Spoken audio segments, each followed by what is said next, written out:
Hello, you're watching Daily News on Whole News Nigeria. I am Opeyemi Odugbemi. Here are the headlines for today.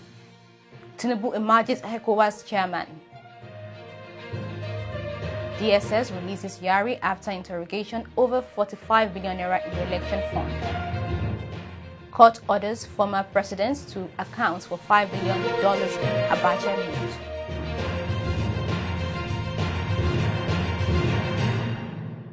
Welcome back. Now the news. Congratulations are in order as Nigeria's President Bola Ahmed Tinubu on Sunday, July 9, 2023, emerged as the new chairman of the Economic Community of West African States, ECOWAS. Tinubu has been battling court case with tribunal and is faltering on defending himself, has now been appointed as ECOWAS chairman. Tinubu succeeds President Umaru Embalo of Guinea-Bissau as ECOWAS chair. Tinubu's emergence was announced at the 63rd Ordinary Session of the Authority of Heads of State and Government of ECOWAS. The 63rd Ordinary Session Summit was the first engagement of the President within the African continent since he assumed office on May 29, 2023. The ECOWAS chairmanship is a position held by one of the heads of state or government of the member countries chosen on a rotating basis for a one-year tenure.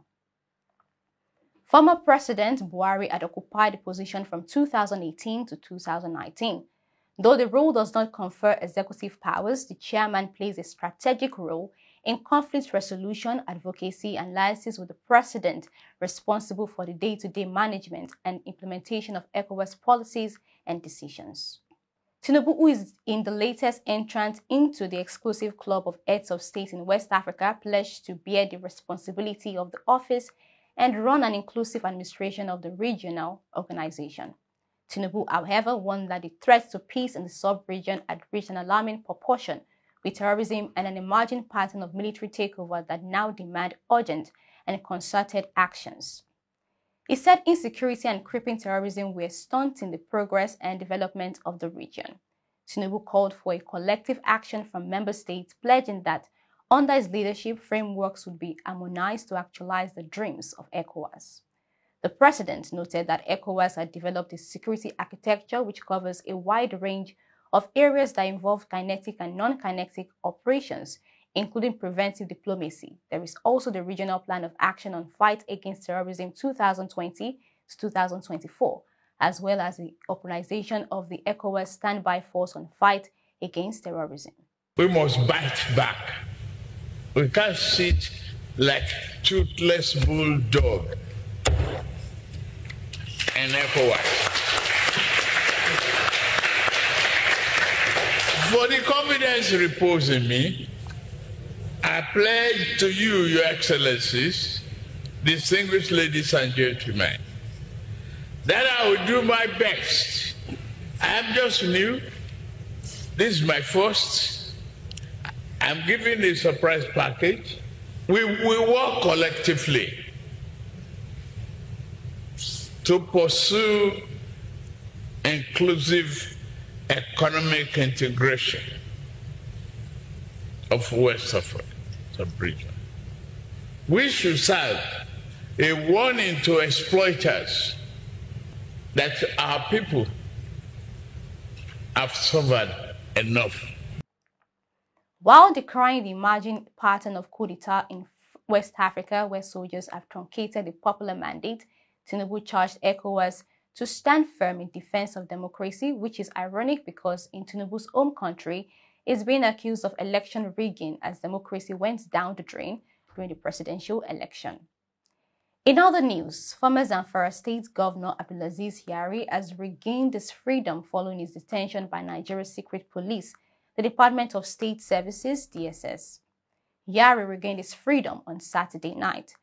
Recall that it was exclusively reported that the DSS detained the former governor and 7 Senator YARI over 45 billion naira re-election fund released under former President Muhammadu Buhari's administration. Authoritative sources revealed that YARI was implicated by the detained governor of the Central Bank of Nigeria, Godwin Emefiele, who alleged that the former governor received 45 billion naira from the CBN to fund Buhari's re-election in 2019. Emefiele has been detained by the DSS since the second week of June after his suspension by President Bola Ahmed Tinubu's government, which is investigating him for corruption-related issues and abuse of office. YARI had lobbied the leaders of opposition political parties and spent billions of naira on his senatorial aspiration. Sources said that the former governor was betrayed by the leadership of some opposition parties. In August 2022, it was reported that details emerged on how YARI, together with the suspended Accountant General of the Federation, Ahmed Idris, preferred about 8 billion naira and 2.2 billion naira from 9 oil-rich states. It was also reported how YARI and suspended EFCC boss Idris Bauer had illegally shared 84.7 billion naira. Finally, on the news, the Federal High Court sitting in Abuja in a landmark judgment has ordered the disclosure of the spending details of about $5 billion ABACHA loot by the government of former President Olusegun Obasanjo, Umaru Musa Yar'Adua, Goodluck Jonathan, and Muhammadu Buhari. The court ordered the government of President Bola Tinubu to disclose the exact amount of money stolen by General Sani Abacha from Nigeria and the total amount of Abacha loot recovered, and all agreements signed on same by the governments of former President Obasanjo, Yar'Adua, Jonathan, and Buhari. In a judgment, Justice James Omotosho also ordered the current government of President Bola Ahmed Tinubu to disclose the exact amount of money allegedly looted by the late Abacha from Nigeria. The judge demanded the total amounts of the Abacha loot so far recovered and all agreements signed on same by the previous government. The judgment, delivered on July 3, 2023, was a suit filed by the Socio-Economic Rights and Accountability Project, SERAP, claiming that his application filed under the Freedom of Information (FOI) Act was rejected.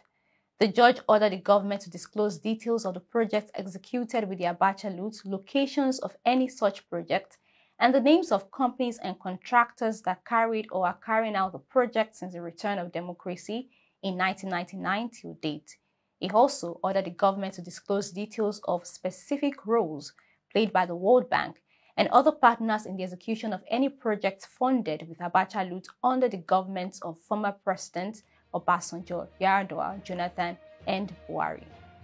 And that's it on today's news. To keep up with All News Nigeria, kindly follow us on all social media platforms displayed on the screen.